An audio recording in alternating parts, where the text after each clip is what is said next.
मेरा नाम मोहम्मद महमूद आलम है और मैं रैपो न्यूज़ से हूँ। सीमा मोहसिन साहबा, मेरे कुछ सवालात हैं तो ज़रा सा मेहरबानी करके उसका ये वजाहत कर दीजिए। पहला ये सवाल है कि ये जो आने वाला इलेक्शन है, लोकसभा का इलेक्शन, तो आपको कांग्रेस ने बनाया अलायंस, इंडिया अलायंस, लेकिन ये समझ में आ रहा है कि वो संजीदगी से इस तौर पे ही उनको नहीं लिए अलायंस को। अगर वो संजीदगी से लेते अलायंस को तो वो जो दो छोटी छोटी पार्टियां हैं, इलाकाई रीजनल पार्टियां हैं या ऑल इंडिया लेवल की पार्टी है, जैसे वेलफेयर पार्टी है, आपका वेलफेयर पार्टी ऑफ इंडिया है, या मजलिस इत्तेहादुल मुस्लिमीन है, या आपको क्या कहते हैं आसाम के बदरुद्दीन अजमल साहब की पार्टी है, या मुस्लिम लीग है, उनसे अलायंस करते। लेकिन अभी देखा गया 5 सूबों में इलेक्शन में कि इन लोगों ने इससे अलायंस नहीं किया, इन पार्टियों से, जिसका नतीजा ये हुआ है कि ये अपनी अकड़ में रहे तो बुरी तरीके से कांग्रेस और कांग्रेस के इत्तेहादी शिकस्त खाए हैं।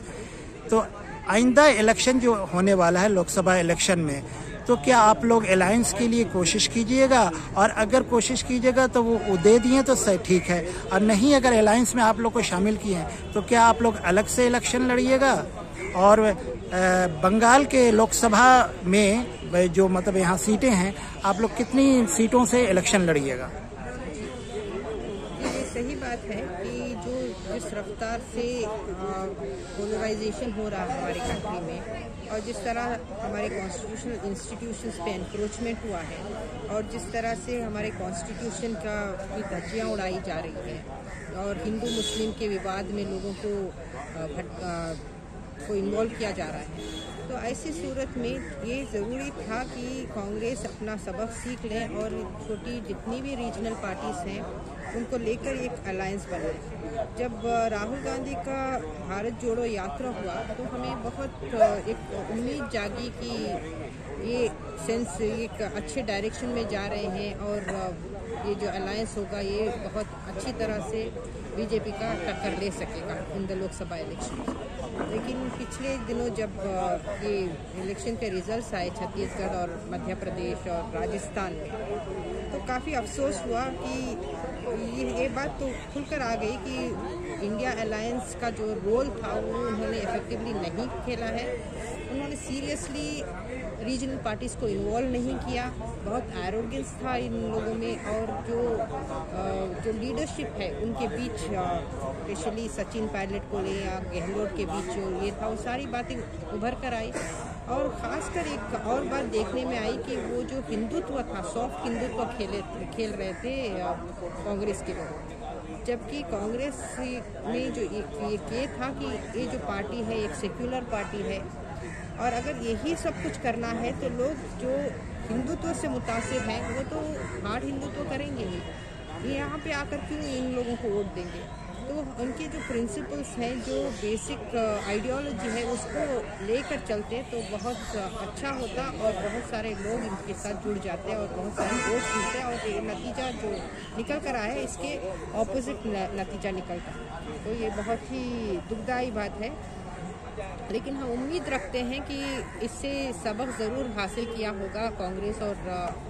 जो इंडिया अलायंस के दूसरे पार्टीज़ हैं, और आने वाले दिनों में पार्लियामेंट इलेक्शंस में एक अलग सा ये देखने को आएगा। हम कोशिश ज़रूर कर रहे हैं वेलफेयर पार्टी ऑफ इंडिया कि इंडिया अलायंस का एक हिस्सा बने। हम लोगों से बात कर रहे हैं, डिफरेंट पॉलिटिकल लीडर्स से बात कर रहे हैं। अगर ये सब हो जाता है तो बहुत अच्छा है, अगर नहीं होता तो अनफॉर्चुनेट है, लेकिन हम क्योंकि पॉलिटिकल पार्टी हैं तो हमें इस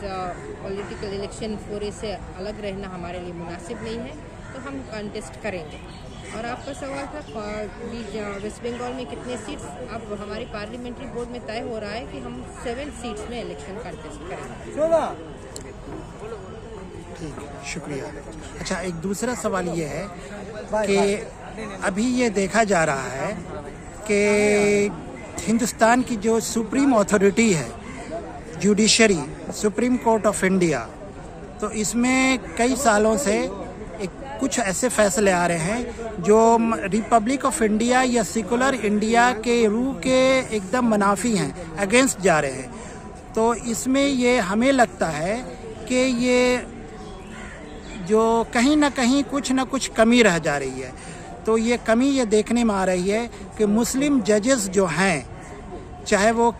हिंदुस्तान के जितने भी सूबे हैं उनके मुख्तलिफ सूबों में जो हाई कोर्ट हैं या सुप्रीम कोर्ट ऑफ इंडिया है, तो इसमें मुस्लिम जजों की बहुत बहुत कमी है, समझें। तो क्या वेलफेयर पार्टी ऑफ इंडिया ये कोशिश नहीं करेगी कि जुडिशरी जो एक अहम पिलर है रिपब्लिक इंडिया का या जो मतलब आपका सेकुलर इंडिया का, तो कुछ मुसलमान मतलब हर स्टेट से, मैं किसी एक स्टेट का नाम नहीं, पूरे हिंदुस्तान से, क्या जो जिस तरीके से यूपीएससी का एग्ज़ाम होता है उसी तरीके से आपका जुडिशरी का एग्ज़ाम होता है, तो एक विंग ये भी तैयार किया जाए कि जजेस की तैयारी के लिए कि इंडिया लेवल पे जो आपका होता है वो जजेस की एग्ज़ाम, उसमें आप लोग एक कुछ तैयारी करें मुस्लिम लड़कों को या दलित लड़कों को, इसलिए कि ये मतलब आपका सेकुलर इंडिया है। तो चूँकि मेन माइनॉरिटी मुस्लिम है, उसके बाद दलित और दूसरे लोग हैं, सिख है, ईसाई है, तो क्या आप लोग ये नहीं कोशिश कर सकते हैं? क्या बेहतर होता कि आप लोग मुस्लिम जजेस की तैयारी के लिए या इस तरीके का एग्ज़ाम कंडक्ट कराएं या उसकी कोचिंग से तैयारी कराएं? क्योंकि आप जानते हैं कि वेलफेयर पार्टी ऑफ इंडिया एक पॉलिटिकल पार्टी है, तो हम पॉलिटिकल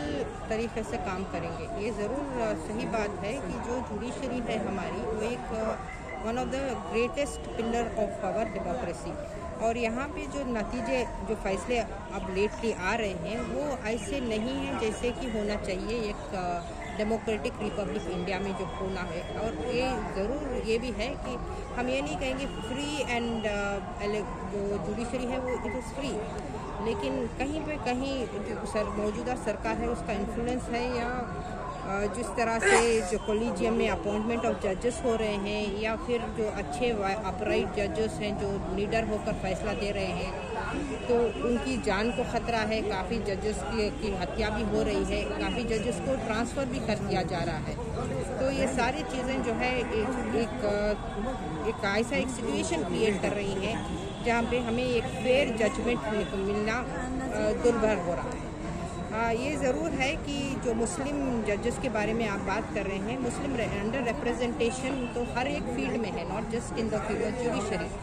हमारे पुलिस डिपार्टमेंट में हो या हमारे और दूसरे भी डिपार्टमेंट्स हो, जहाँ पे पॉपुलेशन के हिसाब से जितना रिप्रेजेंटेशन होना है वो वहाँ पे नहीं हो रहा है। और हम ज़रूर चाहेंगे कि जिस तरह से एक इक्वल अपॉर्चुनिटी मिले, क्योंकि हमारी कंट्री में ऑल सिटीजन्स आर इक्वल, और जो सिटीजन्स हैं, जितने भी marginalise sections of the society हैं, चाहे वो मुस्लिम्स हैं, माइनॉरिटीज़ हैं, दलित्स हैं, इनको सबको, एससी हैं, एसटी हैं,